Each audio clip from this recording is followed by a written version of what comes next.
शिक्षा समिति पाली ऑनलाइन शिक्षण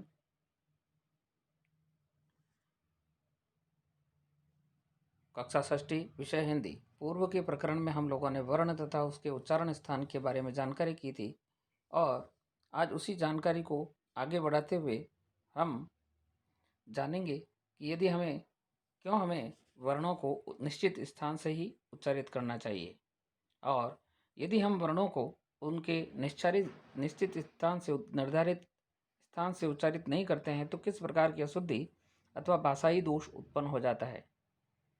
आज का प्रकरण है उच्चारण दोष। वस्तुतः हिंदी की वर्तनी या लेखनी में जो अनेक प्रकार की अशुद्धियाँ हमको दिखाई देती है उसका मुख्य कारण हमारा अशुद्ध उच्चारण है, क्योंकि कहा जाता है कि व्यक्ति जैसा बोलता है वैसा ही लिखता है। इस कारण जब उसके उच्चारण में ही दोष होगा तो लेखनी में भी होगा ही होगा, जिसके कई कारण हो सकते हैं, जैसे अज्ञानता, उच्चारण स्थानों की जानकारी का न होना, अशुद्ध उच्चारण के कारण होने वाले अनर्थों की जानकारी न होना आदि। आज हम सामान्य तौर पर सभी के द्वारा होने वाली त्रुटियों के बारे में जानकारी करेंगे। स्वर संबंधी उच्चारण दोष।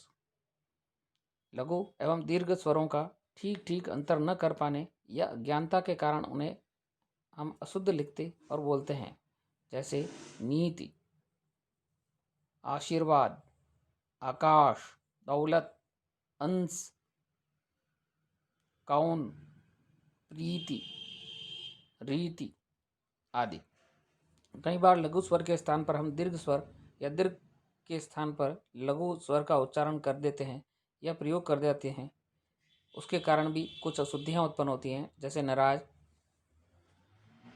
पूज्य, शून्य, जबकि इनके शुद्ध उच्चारण है नाराज, पूज्य, शून्य आदि। इसी प्रकार व्यंजन संबंधी उच्चारण दोष। इन स्वरों की तरह ही व्यंजनों के उच्चारण स्थान भी निश्चित है, जिनकी अज्ञानता के कारण कई प्रकार के दोष और अर्थ का अनर्थ होता है,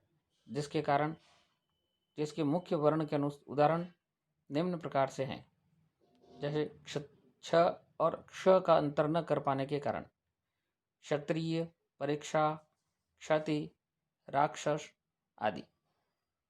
ट ठ से प्रभावित अशुद्धियाँ संतुष्ट, कनिष्ठ, ज्येष्ठ आदि।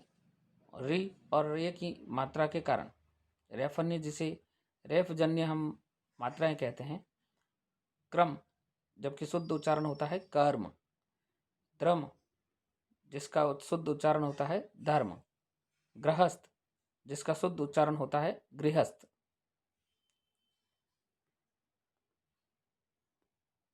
इसी प्रकार तालव्य, मूर्धन्य और दंतव्य श के अशुद्ध उच्चारण के कारण भी निम्न प्रकार के दोष उत्पन्न होते हैं, जैसे शहर को हम शहर बोलते हैं, श्रृंगार को सिंगार बोलते हैं, दृष्टि को दृष्टि बोलते हैं, दृश्य को दृश्य बोलते हैं।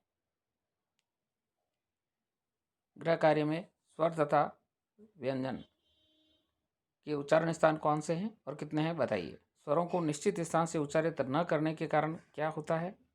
तीसरा प्रश्न है, स्वरों और व्यंजनों के उच्चारण दोष के 5 उदाहरण दीजिए।